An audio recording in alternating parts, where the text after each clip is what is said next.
पाकिस्तान में ना नजर आने वाली कुव्वतें इंटरफेरेंस करती रही और यही वजह है कि पाकिस्तान इस वक्त माशी तौर पर प्रैक्टिकली डिफॉल्ट होने के बिल्कुल किनारे खड़ा है। पाकिस्तान तरीके इंसाफ की कौमी असम्बली में नशिस्तें थी 155 और 13 जमातों का चू चू का मुरब्बा, किसी की टांग, किसी की नाक, किसी का बाजू पकड़ के हुकूमत बना दी गई रिजीम चेंज के बाद। अब उनके 10 बंदे अगवा करें क्योंकि वो डालने के भी तो अकाउंट नहीं होगा। इसे ही सियासी इंजीनियरिंग कहते हैं कि जो इलेक्टेबल हो उनको जाके डराओ, उनकी फाइलें दिखाओ, तुम्हें छोड़ेंगे नहीं, तुम्हारे खिलाफ पर्चे दे देंगे, किसी को नैब का नोटिस, किसी को FIA का नोटिस, किसी के घर वीगो, किसी को क्या। मौजूदा इम्पोर्टेड हुकूमत ने यहाँ इनका अगर कोई सहूलतकार है तो वो उन बंदों को असम्बली के इजलास में नहीं जाने देंगे, अगवा करेंगे, रोकेंगे। तो इमरान खान को माइनस करना चाहते थे, जो इमरान खान को नाहल कराना चाहते थे, उन 13 जमातों PDM को 22 करोड़ अवाम ने नाहल और माइनस कर दिया है। नवाज शरीफ साहब फौज लेकर गए हैं, ये तो कह रहे थे कपड़े बेच के आटा बेचूंगा, अब सैलाब के नाम पे भीख मांग रहे हैं। इसलिए उन्होंने पूरा जोर लगाया, नौकरी से निकालो, फिर ऑफेयर कराया और अभी भी वो प्रेशर उसी तरह ही है। मुख्तलिफ तरीकों से इसकी शक्ल बदलती जा रही है। जी भट्टी साहब अस्सलाम वालेकुम। वालेकुम अस्सलाम भाई। भट्टी साहब सर बहुत शुक्रिया वक्त देने के लिए, लेकिन सर बराए मेहरबानी ये बताएं कि मुल्क की हालात सर जा किस तरफ रहे। इमरान खान साहब ने जो गुज़श्ता दिन वुमेन कन्वेंशन से खिताब किया है, उन्होंने तो 3 बाकायदा से इंटरवेंशन एस्टेब्लिशमेंट की बता दी हैं, गिनवा कर बताइए कि यहाँ पर फिर भी एस्टेब्लिशमेंट इंटरवीन कर रही है। बिस्मिल्लाहिर्रहमानिर्रहीम। देखें, इसमें कोई शक व शुबे की गुंजाइश कहीं नहीं रहनी चाहिए कि पाकिस्तान में ना नजर आने वाली कुव्वतें इंटरफेरेंस करती रही और यही वजह है कि पाकिस्तान इस वक्त माशी तौर पर प्रैक्टिकली डिफॉल्ट होने के बिल्कुल किनारे खड़ा है जी। इसमें कोई राय नहीं, वो उसकी जिंदा मिसाल है कि पाकिस्तान तरीके इंसाफ की कौमी असम्बली में नशिस्तें थी 155 और 13 जमातों का चू चू का मुरब्बा, किसी की टांग, किसी की नाक, किसी का बाजू पकड़ के हुकूमत बना दी गई रिजीम चेंज के बाद, जिसमें सिर्फ 86 नंबर थे मुस्लिम लीग नून के। तो इसका मतलब है कहीं ना कहीं तो पैसे बांटे गए, रातों रात इमरान खान के इत्तेहादियों को तोड़कर मजबूरन तशद्दुद से, पैसे से, ताकत से शहबाज शरीफ की हुकूमत बनाई गई और जिसका नतीजा ये है कि आज पाकिस्तान में ना जमहूरियत भी खतरे में है, इकॉनमी भी खतरे में और दहशतगर्दी भी अरूज पर है। जब अवाम की ख्वाहिश के बरक्स आप हुक्मरान मसलत करेंगे तो अवाम की जिंदगी दुश्वार होगी। तो भट्टी साहब रिवर्स होनी चाहिए था ना, फिर इतना सब कुछ हो गया था रिजीम चेंज के बाद तो रिवर्स होना चाहिए था, लेकिन वो तो अभी भी सर उसी तरह से नजर आ रहा है। वो चीजों को मैनेज किया जा रहा है, चीजों को जोड़ा जा रहा है, फिर कहीं से बाजू कहीं से सर पकड़ा जा रहा है। देखिए, गुजारिश ये है अगर रिवर्स होता तो इमरान खान ने कल कहा खुदा के लिए सियासी इंजीनियरिंग ना की जाए। जी, एस्टेब्लिशमेंट ने सबक नहीं सीखा। सियासी इंजीनियरिंग क्या होती है जो अब कर रहे हैं। पंजाब में 187 पाकिस्तान तरीके इंसाफ और काफ लीग हैं। मेरे भाई जरा तसल्ली से सुने, 187 जी, और पूरी 13 जमातों के पास 167 नून लीग के, 7 पीपल्स पार्टी के, 4 आजाद वो 1 राहे हक, 177 बनता है। ये कैसे हुकूमत ले सकते हैं? इसे सियासी इंजीनियरिंग करते हैं। 7-8 बंदों को कहेंगे तू ब्लैकमेल करेगा, तेरे ये फाइल है, तुझे उठा लेंगे, उनको असम्बली में नहीं देंगे। क्योंकि अगर वो आएंगे सुप्रीम कोर्ट की रूलिंग के फ्लोर क्रॉसिंग के बाद तो ये किसी को वोट दे ही नहीं सकते।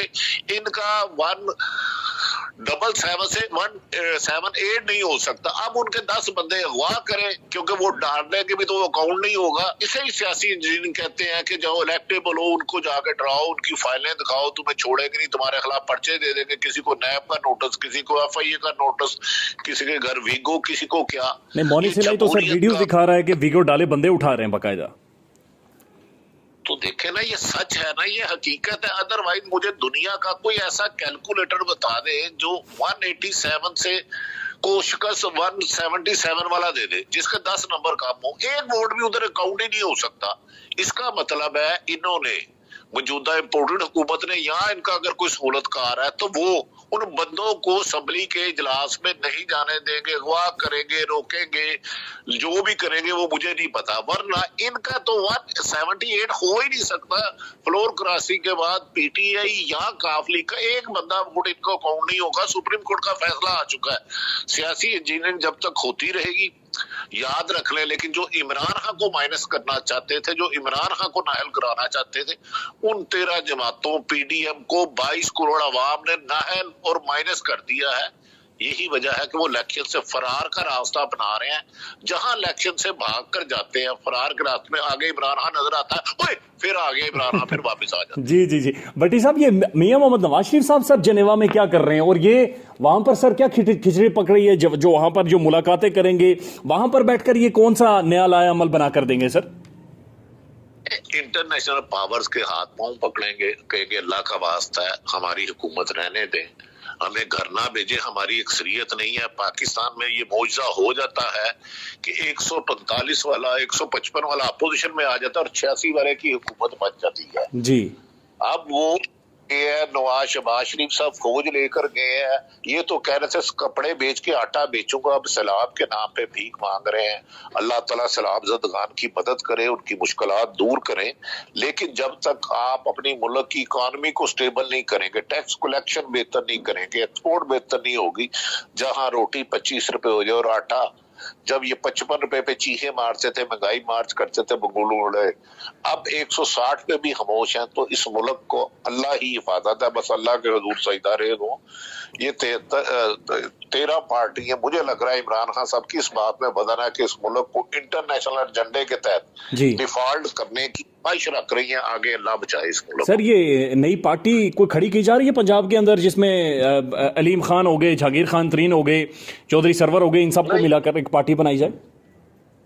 मेरी इंफॉर्मेशन के मुताबिक इसमें कोई हकीकत नहीं है। ये एक जो साहब रिटायर हुए हैं, उन्हें अपनी लॉबियां करने के लिए खबरें छोड़ने का शौक बहुत ज्यादा पैदा हो चुका है। कभी किसी को मिला के कहते भाई आप बेहतर है अगर रिटायर हो गए हो, सियासत सियासी जमात खुद बना लो। असलम बेग साहब ने भी बनाई थी ना। जी जी। तो मेरे एक में जो मैंने जो आप लीडरशिप का नाम ले रहे हैं, 2 लीडरशिप से बात हुई है, उन्होंने कहा हम कोई पार्टी नहीं बना रहे, ये अगर बनाते हैं तो इस वक्त जितना इमरान का बयानिया मकबूल है, ये पीपल्स पार्टी और नॉन लीग की सियासत उसने खत्म कर दी, तो हमारे साथ क्या होगा। ये मैं उन 2 लीडरों में से एक लीडर की बात आपको गुजारिश कर रहा हूँ। जी। तो भट्टी साहब, एक और सर आखिरी 2 सवाल सर, बड़ा एक अफसोसनाक चीज़ है सर। आज भी हमारी अरशद शरीफ साहब की फैमिली से बात हुई है और आज भी उन्होंने हमें बताया कि कम से कम 4 वकला ऐसे हैं जिन्होंने मना कर दिया कि हम अरशद का केस नहीं लड़ेंगे, और उन्हें सर वकील नहीं मिल रहा। तो ये कौन है जिसने अभी तक सर उसके कब्र में जाने के बाद भी पीछा कर रहा है और कोई वकील कॉम्पिटेंट हायर नहीं होने दे रहा? सर देखिए, इसमें तो कोई शक नहीं है, ये पता करना होगा जो जीआईटी बनी है हुकूमत की बी टीम, जिन्होंने 16 मुकदमा दर्ज कराए थे, ये पता कर ले, हकीकत सबके सामने आ जाएगी। उसके बाद जिन्होंने पाकिस्तान छोड़ने से उसको मजबूर किया, ये इन्वेस्टिगेशन कर लें तो हकीकत उसी दिन सामने आ जाएगी। जिस दिन दुबई में उन्हें रहने नहीं दिया और मेरी उनसे खुद बात हो रही थी, वो दुबई छोड़ने पर मजबूर किया, और अरशद शरीफ शहीद का ख्याल था कि अगर ये मुझे पाकिस्तान डिपोर्ट करते हैं तो मुझे जिंदा नहीं भेजे जाएंगे। तो वही कातिल है। जीआईटी वक्त जाया कर रही है। जिस मुल्क में शहीद अरशद शरीफ जो सच्चाई और हक पे रास्ते पे चलता हो तो उसे शहीद कर दिया जाए और उसकी माँ का मुकदमा दर्ज ना हो। साबिक वजीर आजम पर कातिलाना हमला हो और वफाकी हुकूमत मजाक उड़ाए कि गोली नहीं लगी, तो उस मुल्क में आम आदमियों का क्या इंसाफ निकलेगा? ये पता करना चाहिए। जो वकला उसके, जिन वकला को उसने हीरो बनाया था, वही उसका छोड़ के चले गए। तो इसका मतलब है कोई तो है जिसका खौफ अवाम पर तारी है और वो सच कहने से आ रही है। भट्टी साहब, आपके ऊपर भी हमने देखा कि बहुत प्रेशर डाला गया, बहुत दबाव डाला गया, और तो सर अब सारी चीजें ठीक हैं? अब कोई आसानी से आप बात कर सकते हैं या अभी भी कहीं ना कहीं क्वार्टर्स को परेशानी होती है? नहीं जी, मेरे लिए उन्होंने पूरा जोर लगाया, नौकरी से निकालो, फिर ऑफ एयर कराया, और अभी भी वो प्रेशर उसी तरह ही है। मुख्तलिफ तरीकों से इसकी शक्ल बदलती जा रही है, लेकिन मकसद उनका वही है। ऑफ एयर में बहुत दिन रहा और मैं पूछता रहा कि मुझे ऑफ एयर कराया क्यों है, मेरा कसूर क्या है। तो मुझे तो आज तक ये भी नहीं पता मैं ऑफ एयर किस पदाश में हुआ, कौन सा ऐसा गलत काम किया मैंने। सर मिफ्ता तो को सहाफत जी कंप्लीट करें। सहाफत आज है, मैंने अपनी पूरी हिस्ट्री में मुशर्रफ दौर में भी बहुत ज्यादा मूवमेंट चलाई जी। सच कहना पाकिस्तान जुर्म बन चुका है, जुर्म और हर ताकतवर अपनी मर्जी का सच कहलवाना चाहता है। सहाफत की तदफीन कर दी है इन्होंने पैसे, दहशत, खौफ और धमकियों से।